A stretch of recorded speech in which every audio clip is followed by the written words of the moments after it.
मेष राशि वालों के लिए ये सप्ताह कैसा व्यतीत होएगा, इसके ऊपर चर्चा करेंगे। 1 जनवरी से लेके 7 जनवरी तक का टाइम, नववर्ष की शुरुआत, नववर्ष की शुभकामनाओं के साथ ही ये सप्ताह आपको लिए बहुत सारी सौगातें लेके आ रहा है। सप्ताह की शुरुआत बहुत ही अच्छी होगी और कैरियर में आपको धन लाभ की स्थितियां निर्मित होती हुई दिखेगी। मेरा ये राशिफल चंद्रमा के गोचर के आधार पे है और चंद्र राशि के हिसाब से आप इसे देख सकते हैं।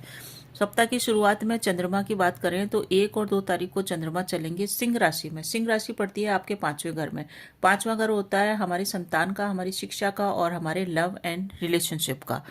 यहाँ पे चलते हुए चंद्रमा आपको कई तरह के शुभ परिणाम देंगे।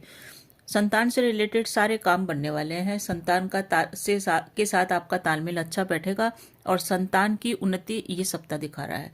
जो लोग विवाहित हैं और संतान प्राप्ति की और प्रयास कर रहे थे, उनकी संतान कंसीव हो सकती है। गर्भधारण से संबंधित शुभ सूचना उनको प्राप्त हो सकती है। नए नौकरी और व्यापार व्यवसाय के रास्ते भी खुलेंगे। अभी तक आप व्यापार नौकरी में कुछ बदलाव करना चाह रहे थे तो कर सकते हैं। और इस समय जो लोग बेरोजगार हैं उनको भी रोजगार की सूचना प्राप्त होगी। विदेश जाने का अवसर उन व्यक्तियों को मिलेगा जो शिक्षा के लिए विदेश जाना चाहते हैं, हायर एजुकेशन के लिए जाना चाहते हैं। उनके मार्ग की सभी रुकावटें 1 और 2 तारीख को दूर होगी। आप इस समय का लाभ उठा सकते हैं। इस समय आपकी आय में भी वृद्धि होगी और रुका हुआ धन भी प्राप्त होगा। जॉब के भी आपको अच्छा प्रमोशन या जॉब लगने की सूचना भी प्राप्त होगी। जो लोग लॉटरी, शेयर, सट्टा में इन्वेस्टमेंट करते हैं उनके लिए 1 और 2 तारीख शुभ है, उनको लाभ इस समय मिल सकता है। कुल मिला के देखें तो 1 और 2 तारीख बहुत ही बढ़िया है और इस समय आपका स्वास्थ्य भी बेहतर रहेगा। कैरियर के लिए बेहतर अवसर आपको मिलते हुए दिखाई दे रहे हैं। इस समय आप प्लानिंग बना के कार्य करें। मित्रों को इस समय आप सलाह देते हुए नजर आ रहे हैं। मित्र आपसे सलाह मांग सकते हैं 1 और 2 तारीख को। और घर के सदस्यों के कार्य भी आपको करने पड़ेंगे और बहुत ज़्यादा कार्यों का आपके ऊपर भार भी रहेगा। अब बात करते हैं 3 और 4 तारीख को। 3 और 4 तारीख को चंद्रमा के साथ केतु चल रहा है और ये जो चंद्रमा चल रहा है 6ठे घर में चल रहा है।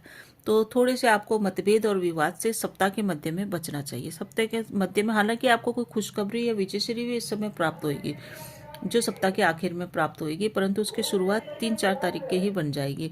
लोन और कर्ज के कारण आपको थोड़ा सा मानसिक तनाव रह सकता है। इस समय आपको अपने माता के स्वास्थ्य का भी ध्यान रखना चाहिए, वहाँ थोड़ी सी प्रॉब्लम हो सकती है।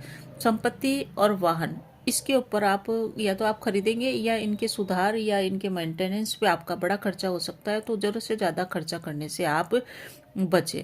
पारिवारिक अस्थिरता 3 और 4 को देखने को मिल रही है, हालांकि शत्रु आपके नष्ट होते हुए दिख रहे हैं।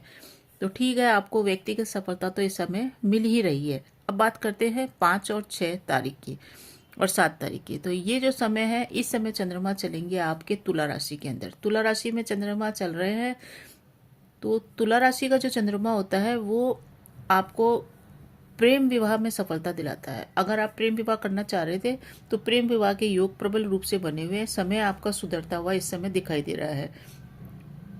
दाम्पत्य जीवन में भी इस समय मधुरता आएगी और गृहस्थ जीवन में भी इस समय सुधार के संकेत मिल रहे हैं। व्यापारी या बिजनेस पार्टनर से आपके मतभेद थे तो वो भी आपके दूर होंगे।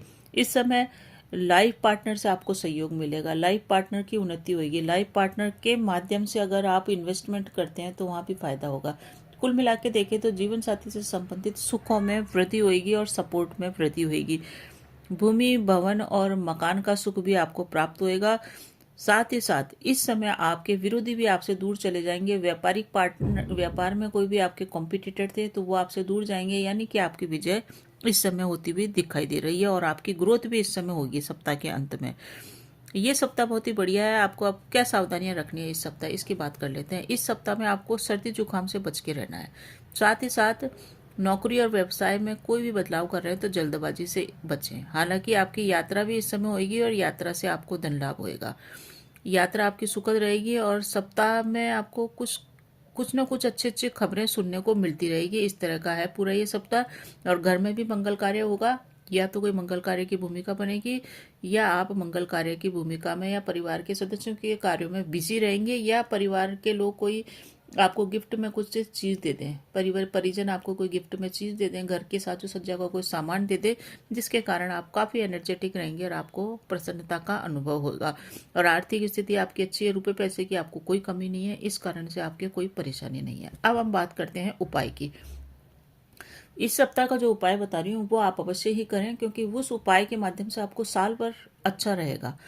एक तो ये है कि 4 तारीख को जो रुक्मिणी अष्टमी है, तो इस दिन आप गुड़ से बनी हुई चीजें, तिल से बनी हुई चीजें गाय को दे या किसी जरूरतमंद को दे, तो आपको स्वास्थ्य में भी सुधार होएगा और भूमि भवन वाहन का भी आपको सुख प्राप्त होएगा।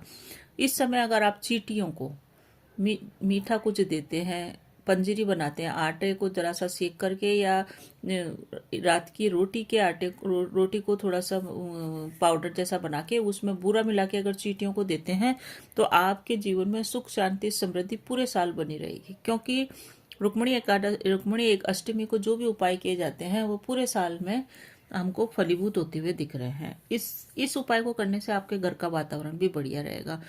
लव एंड रिलेशनशिप के अंदर थोड़ी सी दिक्कत आ सकती है 3 और 4 तारीख को, वहां पे आपको थोड़ा सा सावधानी बरतनी है। कुल मिला के देखें तो आप इस सप्ताह अपनी मेहनत से रिश्तों को सुधारते हुए दिख रहे हैं और धन की स्थिति की दृष्टि से भी ये सप्ताह खास जाने वाला है।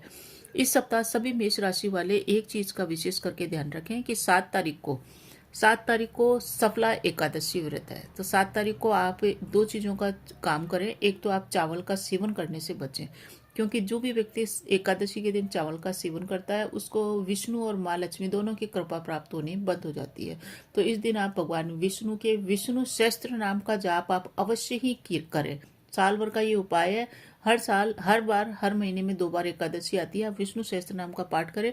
साथ ही साथ विष्णु भगवान को पीले रंग के चंदन का तिलक आप अवश्य करें और उसी चंदन को आप अपने स्वयं के माथे पे धारण करें।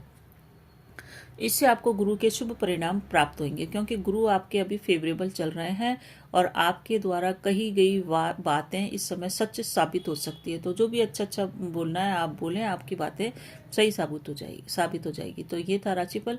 बने रहिए चैनल पे। अभी तक सब्सक्राइब नहीं किया तो प्लीज चैनल को सब्सक्राइब कीजिए। धन्यवाद।